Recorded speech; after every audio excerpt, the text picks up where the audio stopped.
The Rising of the Shield Hero, Volume 2, Chapter 36, Snatching Everything But Your Life. Holy shit, what is that? I'm so fortunate as to be grateful to ride in the carriage of the Holy Bird. The Holy Bird? That day we met a merchant who was looking to head over to the next town, so we gave him a lift. Did you not know? You are the owner of this carriage, correct? The merchant who is chatting with Raftalia points to me rather than her. He pointed me out even though I tried to make it seem like Raftalia was the owner while I pretended to simply be the guy who synthesizes our goods. I am... You guys are getting quite famous. Word has it that there's a carriage drawn by a holy bird whose proprietors wander around bringing miracles as they sell their goods. As the carriage rattles about as I take a look from within the carriage at Firo, people seem to think pretty highly of you, when in truth you're just a glutton who wants to be spoiled. But just what are these miracles that he's talking about? Quay! Firo suddenly lets out a strange call and runs rampant. Wah! The three of us who are in the carriage, me, Raftalia, and the merchant, grasp at the carriage's handrails to keep from falling. Gah! Yasusama! Gada gada gada! The wheels let out a loud rattle, so I couldn't hear what was going on outside. Even now and then Firo flips out and causes a ruckus like this. This is the fourth time since we've started peddling. Such a capricious creature. Watch it. It's not just us two in here, you know. Okay... Quay! I whisper at her so that the merchant doesn't hear. It seems that the talking monster sticks out quite a bit, and I'd prefer not to invite any needless attention. Though I have a feeling I might already be getting that attention. The merchant giving me a look in complete surprise. I've heard that it can understand our language, but it's really amazing. Yeah, I think so too. Now that I think about it, just understanding human language is pretty amazing, but being able to speak our tongue, too, is such a high-spec monster. I'll consider it as the expansive possibilities that the monster race can have, but even in that sense, she might be something unbelievably rare. We just peddle plain old medicine and pick up any jobs that would benefit from our carriage. I respond going back to our original topic. It's said that a saint riding the carriage bears special medicine, and the sick and ailing who drink this special medicine from his hand will be saved. Is that so? It's a bit expensive, but it's medicine that most anyone can afford. On a side note, it seems like can change which kind of herbs to make... It's like giant paragraph is daunting, so it's I don't know, some psychological block or something.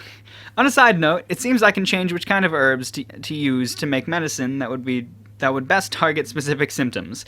The first medicine I made was an all-purpose one, so its quality was quite low. It might have been pretty good at stopping a cough. But now that I've gotten my hands on a wide range of herbs, I can cater the medicine towards a specific purpose. Fevers, pulmonary problems, digestive problems, skin problems, the efficacy. Efficacy?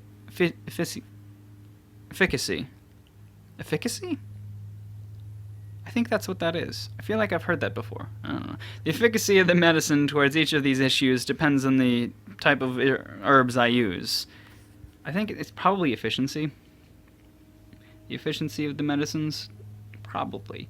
I've just got all kinds of these targeted medicines on hand. The type of stuff was gone in pretty fine detail in the intermediate recipe book, though I still use the shield skill menus to help me out when I'm mixing herbs. Plain old medicine, you say? I pull out a bottle from our goods box and let him have a look at it. Yeah, there's a tractor going on in the background. I don't know if you can hear that, though. It just passed by pretty close, so you probably heard it. I don't fucking care. This episode's probably the worst. You just get how many times I should reset now, but I don't care. Nobody watches this one anyway. Where the fuck was I? I pull out a bottle from our goods box and let him have a look at it. Is this the miracle drug? The merchant pulls out the top and takes a whiff. Well, it certainly does smell like the medicine I've taken some time ago. Do you know what it is? Is this guy also an apothecary? I don't fucking know. I really should reset with the amount of times I've fucked up words and just, like, completely stopped. But this is just, As such questions go through my mind, he shakes his head. Nope, that's just the feeling I get. So you have no idea. I consider interjecting, but I let it slide. So, what kind of merchant are you? I'm a jeweler. When he mentions jewels, he probably means that. It's probably in this world, too. He's probably off to sell accessories and the like to some big-shot nobles. A jeweler, huh? You've got money selling valuables to the nobles, and yet you're dealing alone? If there's that much money riding on this merchant, then it would make sense to bring with a comparable envoy to guard him. And yet he's alone, which makes me quite suspicious. Your words hit a sore spot. The merchant responds with a short laugh. Jewelers come in all kinds. If I had to be more specific, then I'd say I'm an accessory merchant. What's the difference? Well then, would you like to take a look at my wares? As he says that, the accessory merchant pulls out his baggage. When I take a look inside, I see things like brooches and necklaces. Seems to be a few bracelets in there as well. But the ores used seem to most all be copper or iron. I don't know why I said this. As for the affixed gemstone, how can I say this? Actually calling it a gemstone would be somewhat of a gray area. This time around, I mostly have cheap goods. I see. Did your business not do too well? Nope, this time I'm just selling low-profit accessories to adventurers. Is that right? According to the accessory merchant, accessories can be enchanted, which could boost the wearer's abilities. By the way, how much would each of these go for? How much, you say? This iron bracelet that increases the user's attack power would go for about 30 silver. Oh, that's quite pricey. Even my remedies don't sell that high. If it was enchanted, it would go for 100 silver. Is that so? It would. I should definitely give this some thought. My medicine business is more or less plateaued at the moment. I typically get pretty close to selling out, but since I had to buy herbs as materials, there isn't much profit. I wouldn't be able to keep up with the sales if I had to go out and gather the herbs. They might have been fine for use back then, but the medicine made from gathered herbs are too low efficacy. I think that's a word. Efficacy. Are of too low efficacy to be sold. You would make these with the crafting, correct? Indeed. Making the accessories into this form would be crafting, but then I'll be enchanting them. Till that point, it would be crafting, I'd say. I see. So you could craft an accessory, but it wouldn't be effective until you enchanted it. Enchanting. This seems to be kicker. It has an unpleasant ring to it. Why wouldn't it be? Why would it be? I've seen a few times when I was making medicine. It came out quite a few times in the magic water and spirit water mixing instructions. This is something you can't make unless you're able to use magic. This has been quite educational. Thank you. No problem at all. The pleasure is mine. Master, looks like something is coming. Firo warns me in a slightly wary voice as she brings us to a stop. From the suddenly stopping carriage, Raftalia and I look at our surroundings, and from within the forest came several figures. All of them bore arms and approached us with a look that was anything but good. They looked rather ragged, but they had pieces of armor here and there which resembled barbarians. It's most certain that they're mountain bandits or something of the like. Bandits! The accessory merchant called out in distress. He, you lot bringing your valuables. Bring out your valuables and leave 'em here. I was almost astonished. It's such a cliche line. It's that sort of thing, isn't it? Is there really any point in charging into these situations? I'm sure Fiora already realized it, but charge straight in anyway. It's written all over her face. I can beat these guys. They sure are making light of me. We know you got a jeweler hold up in there. The bandits shout at us. I look over the accessory merchant. I thought you said you didn't have anything of really high value. Yes, I don't have anything of the like this time. Very nervously, the accessory merchant puts his hand to his shirt pocket as if he's covering something important. I do have an accessory that would sell for quite a bit. I see, so that's what they're after, huh? Looks like I got a pretty risky passenger. I thought that they wouldn't target a merchant that's carrying mostly nothing but cheap goods and going for personal matters rather than official ones, so I skimped on security. Are you stupid? Jeez. All I can do is sigh. I'll be charging you for an annoyance fee for this. I understand. The accessory merchant nodded with a solemn look. Raftalia, Firo, they're enemies. Right, yep. On my signal, Raftalia jumps out of the cart and arms herself. I pull the accessory merchant with me as I follow suit. Do not leave my side. Got it! I change from a shield that I'm working on, releasing the abilities from a shield meant for battle. You're the shield? Yeah. The owner of the carriage of the Holy Bird was actually the notorious shield hero. At that fact, the accessory merchant was dumbfounded. What's that? You guys want to have at it? Yeah. One must protect themselves from whatever danger comes after all. I answer, glaring at the bandit. The goal of this fight is to prevent the enemy from reaching their objective. In other words, it's to prevent them from stealing what the accessory merchant is holding. Raftalia, Firo, are you ready? Yes, I'm ready when you are. I was just about to die of boredom. I see, then go! At my call, the bandits also brandished their arms and charged forward. From what I can see, there are about 15 enemies give and take. There are about that number of targets. Air shield! I distract the enemies running towards me with the shield that suddenly appears out of thin air, then quickly activate my next skill. Change shield! Change shield is a skill that allows me to change the shields that appear from air shield or shield prison into another shield that I know. A shield that I change it into is Bee Needle Shield. Bee Needle Shield special effect is Shield of Thorns, small, and bee poison paralysis. What? The shield suddenly... Gah! One of the people charging after me runs headfirst into the shield that suddenly appeared. Then he tumbles to the floor, gets paralyzed, and starts convulsing. Nice. It looks like the special effect is actually kicking in. Shield Prison! The hell is... The cage that comes from the shield then traps one of the other bandits. Each of the shields have different time limits. Chain shield's cooldown time is 30 seconds. It's not something I can really use repeatedly. But it lets me bring down their numbers. So I lost my place. I completely lost my place for a second there. But it lets me bring down their numbers, so it's quite effective. 3 bandits appear in front of me. They must think I'm stupid, as even though I'm an escort, I've got nothing on but a shield. I stand in front of the merchant and block the attack. Sparks fly from the point it hits the shield. As I deflect the robber's attack, a metallic clang reverberates. It seems his attack power is below my defensive power. The shield I'm currently equipping is the Chimera Viper Shield. Its special effects are Poisonous Snake's Fang, Intermediate, and Hook. The snake sculpture of the shield begins moving and bites the bandits who come to attack me. The poisonous snake's fang retaliates with a poisonous counterattack to whoever tries to strike me. Ah! I won't go down with just... Ugh! I feel sick. The poisonous snake fang's poisonous snake's fang poisons all who attack me. It's not too effective on things that have resistance. It seems to be working. I've never tried it on people before, but it seems to be considerably effective. Also, it's not really a detriment, but the poison is actually lethal. I order the shield to use Hook. The snake ornament on the shield comes out and grabs one of the bandits. The Hook's effect has no attack power, but just pulls anything from within 2 meters.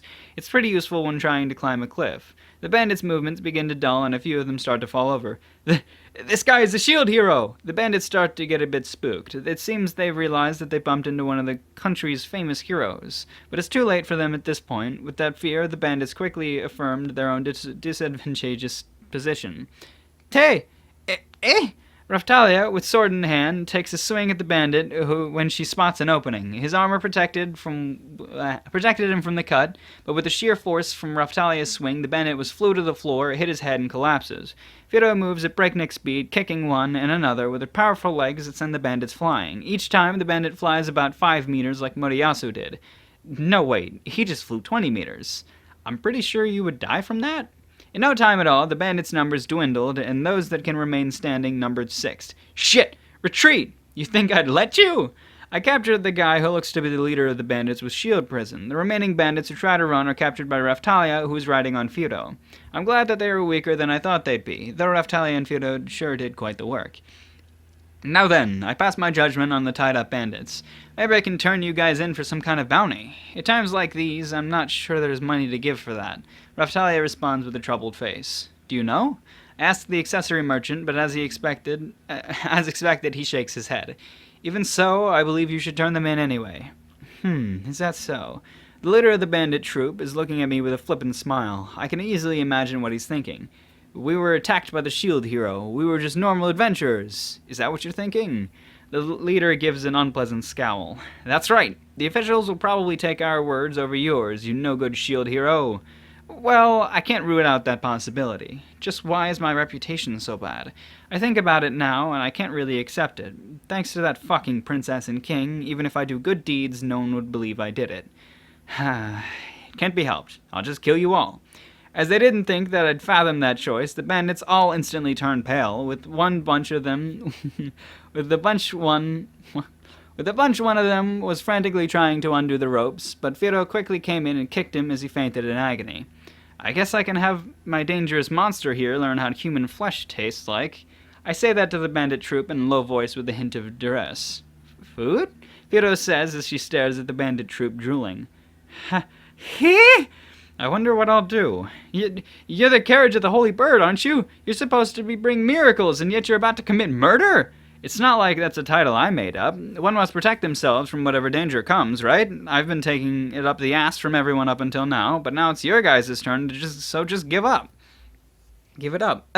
At least spare our lives. Then give me all of your valuables and equipment, and tell me where your hideout is. You're fine to lie all you want, but you know, I hate being lied to death. If you tell me one lie, I'll have my holy bird here rip out each one of your 4 limbs one by one and eat them. I say that casually as the bandits tremble in absolute fear. Since I'm the notorious shield hero, it's very much effective. I got it! Our base is... I confirm the location on our map. It's close. Alright, looks like negotiations succeeded. As I bring my hands down, Firo lets out a kick with such force it knocks out all of the bandits. In any case, let's strip off any valuables they may have. Oh, this guy has some pretty good gear. Raftalia, this will be yours. Stripping the bandits of their goods. What we're doing exactly the same as them. So Raftalia says as she follows my orders and quickly strips the equipment off of the bandit. Now give the guys that are poisoned some antidote and load them onto the carriage. Quickly now, we'll bring these guys to the hideout as well. Okay. After confirming that the bandits' base is really there, I proceed to strip the guards who are on lookout of their valuables in the same manner. We then cram the considerably abundant stockpile of treasure onto the carriage, and got all the bandits and tied them up in their base. The various treasures were quite bountiful. Things like plain money, food, liquor, weapons and armor, precious metals, healing pills, and other cheap medicine. It's far more bounty than I imagined, and unexpected bonus income. These guys might be the bandits that are raiding people all over the region. Such boldness. The accessory merchant, who has been following my actions in a confounded manner, looks deeply at me. So, how much of an annoyance fee do I charge you? The accessory merchant comes to his senses at my question. Maybe a few silver coins?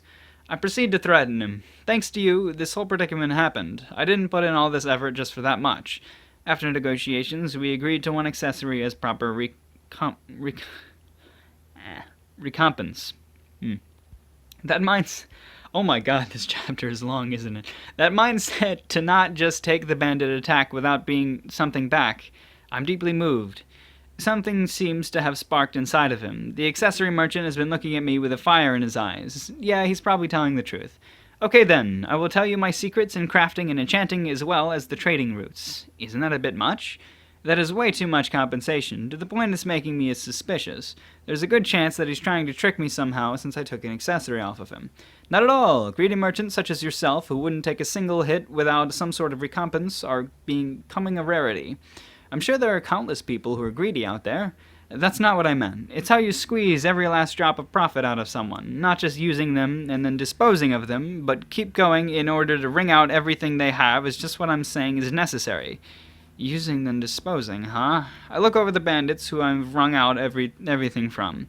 They seem to be pretty well off judging by how good their clothing were, so I just snatched all the equipment they had. They're just getting their just desserts. Having all of their goods taken away from them feels like a fair curtain call. By doing that, these guys tried to take our money and our lives. However, you negotiated and compromised to let them live so long as they gave you all of their possessions. They were after your life, so it would have only been natural for you to kill them. From your standing, who had their lives in your hands, this is the best possible outcome for them. Well, I do have a terrible reputation, so even if I tried to turn them in, there's a good chance the officials would believe their testimony over mine, though there is also the chance that they would believe me. They brought from you their lives by giving all of their possessions. I guess you can look at it that way. And then, when you could have had your just revenge, you used that as leverage to increase your own profits and wrung out every last drop out of them. The accessory merchant let out a heinous smile. What's with this guy? I can't see that he's absolutely atrocious. Well, I'll just let you off at the next town. No way! I have so much I must teach you. I won't get off until I'm done. Just what is this accessory merchant aiming to teach me? I'm a bit worried about how fired up this guy is getting. But with that, we carry on with the goods we snatched away from the bandits and this merchant who seems to have warmed up to us. This bit might not be of any worth, but the one who sold out the accessory merchant to the bandits was apparently a merchant union member. It seems that after the act, he was excommunicated from the union. God, that fucking chapter was long. Why are they so long? I'm gonna die.